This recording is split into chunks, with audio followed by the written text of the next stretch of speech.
Integrating Roanex and Geotab.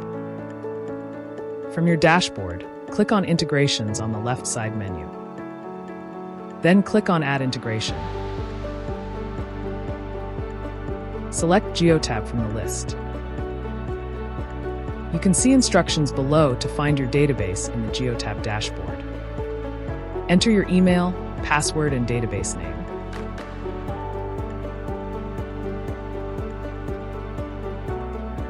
After a successful login, you will be redirected to the Asset Mapping page where you can map your drivers, trucks, and trailers. Make sure everything is matching before saving, as this could affect the accuracy of your data.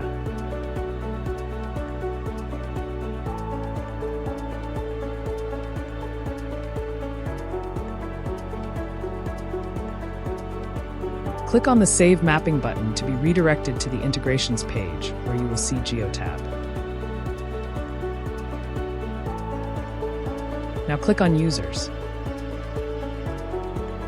Let's click on John Marco.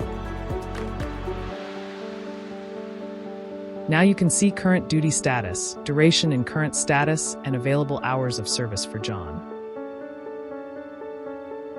Thanks for watching.